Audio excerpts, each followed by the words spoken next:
G'day, g'day, you beautiful bastards, and welcome to 2c3pod's weekly YouTube review segment. My name is Mitchell, along with Dylan! And what do we call this here very YouTube review segment, Dylan? This very YouTube segment is called Two's Company, Three's a Podcast, 2c3pod, DTCR does the cinema! That's bloody right, and along with that bloody fantastic name comes some bloody fantastic theme music, so why don't you go ahead and whack that button! And we'll get... Alright, he done did it. Coming at you fresh, coming from afar, it's 2c3pod DTCR. That is correct, ladies and gentlemen. It is time for 2c3pod DTCR does the cinema. That's right. Now, we have a weekly film, TV, and gaming podcast. All links are down below, as they always are, and always will be. And in that podcast... I'm trying to hold it together, And in that podcast, we have a segment called Yas or Pass. Excited or blah. That's right, and we go to the cinema each and every week, and we pick a film to review for this here very segment. Now, what film did we pick for this segment right here? Title and thumbnails, no spoilers. Let's bring it back a bit. We got the privilege to see FATMAN, the latest, well actually the first in a long list of Christmas I'm sorry, did you say Christmas films. Yes. To hit the cinemas this year for 2020. And tell you what, before we rip into the actual review of this... Yes. Do you need a tissue? I need a tissue and a drink of water. Okay, that's right. So we chose FATMAN. Now, Dylan knows the production company, so he'll get into that as soon as he's capable of language. Yep. Okay.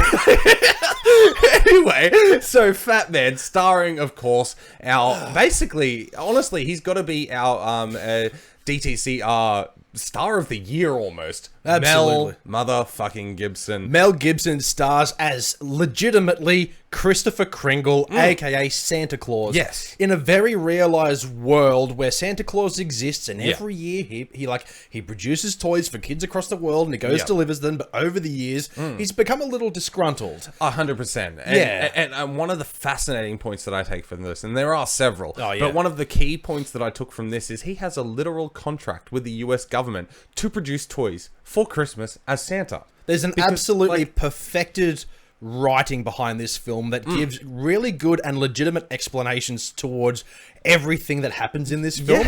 There's a particular reason why this particular Santa Claus operates the way he does, and it is legitimately a business. Now, I will say, though, before we rip into it, that No, of course. This film, I really do not want to spoil anything. Yeah. Because...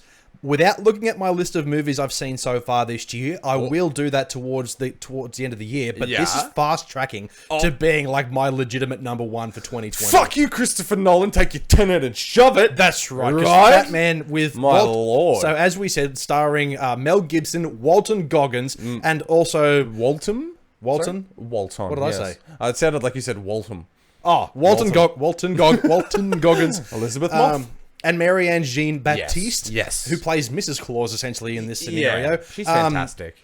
Executive producers David Gordon Green and Danny McBride as well. So you'd know them from Halloween and Alien Covenant and whatever else, No, that's right. Magnificent films under their belts. Yeah, absolutely. That's right.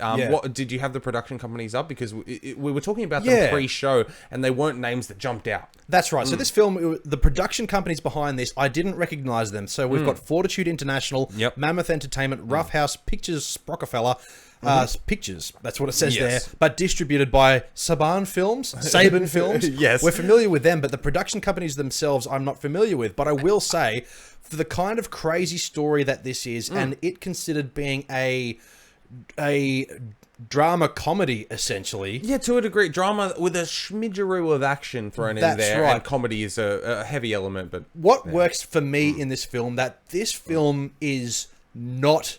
by any stretch of the word, comedy. But the situations that they find themselves in and the realistic stylization of the storytelling had me grinning and laughing so much in certain moments. And you know, we talk often on this show about how you cry in certain films and I'm pretty cold. Yeah. There's a moment towards the end of this film where I literally welled up. Really? Yep. Mr. Ice King himself decided to find his heart. That's correct. The Tin Man, ladies and gentlemen. Welcome to the podcast. No, that's incredible. I love that because that is my favorite part about film and cinema. And that's why we've been sitting down doing this podcast for almost pushing 2 years. Yeah. Is the fact that films make me feel. Yeah. And it can be the stupidest film ever. Like, there is one particular film, and I'm not going to get into it, but there's a moment in that film that has no fucking right to make me cry, and I bawl my eyes out every time. Yeah. And if I say the name of the film, people will fucking egg me. Like, Okay. they will laugh. Please do so. No, My I'm not eggs are doing ready it. to No, go. no, no. This is a legitimate secret that I'm keeping to myself. yeah. Okay. And I can't mention it because it's one of the funniest fucking movies ever. Yeah, right. And there's a scene at the end, and I'm like, all right, I'm going to cry like a bitch. Yeah. Full circle. So films make you feel, and it's nice to see that, like, Yeah. you've experienced that in cinema. I know you've had that before, but Yeah. and especially coming from one like this that just does not think it. You do not think this film's going to pull at any heartstrings whatsoever. But lo and behold, he builds a little toy and he sends it off to a kitty, and then all of a sudden, happy Christmas.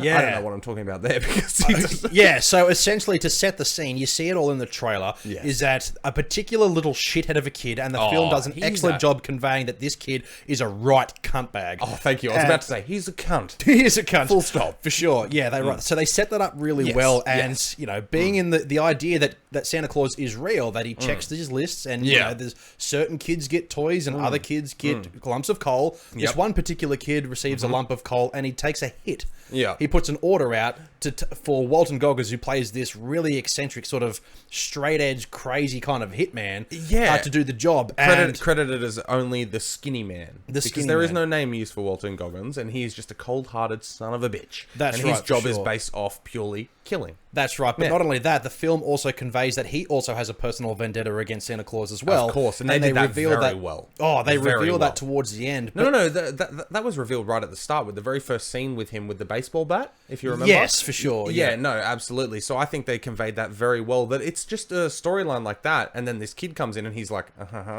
Yeah. you know, biggest teeth in Hollywood, and he's, you know, happy to jump on that job, you know. do it. Well, that's the thing. This film juggles two different stories side by side. That's right, yeah. They show the story of Santa Claus and Mel Gibson as Kris Kringle going about his day, trying to look after the business and also making deals with the US government on how they can sort of recoup some of their costs there. Yeah, absolutely. But then also on the other side, you've got this Walton Goggins character. What the fuck is that?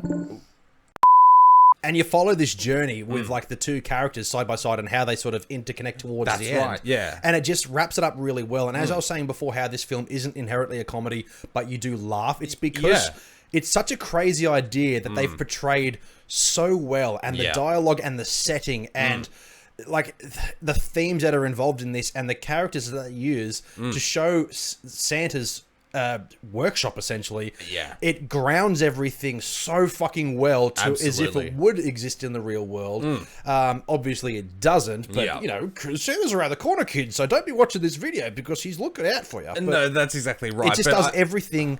For me personally, this film does everything it sets out to do so fucking well. No, absolutely. And I think one of the key points that you brought up there is the fact that there are these two separate, complete storylines, and they do build to that like wonderful crescendo at the end. But the fact that those two storylines don't even know each other exist until this amazing final scene. And that final scene, well, not the final scene, but the previous scene before that, absolutely wonderful how that wraps up. And then the final scene, oh mama, you know, like as in it's just the icing on the cake. You know, like absolute perfection. It's the snow on the snowman. It's the carrot for his nose. It's That's right. It's the complete picture. It's making Frosty. It's wonderful. That's right. So essentially, another thought I had about this film as well is that this is the perfect B movie that's wrapped up around a AAA production. Yeah, no, that's a very good summary of it, and especially given the fact that this movie definitely would not have come to cinemas if not for the current predicament. Oh, and I'll tell you what, if that was the case, I would have been so upset because, as I said earlier,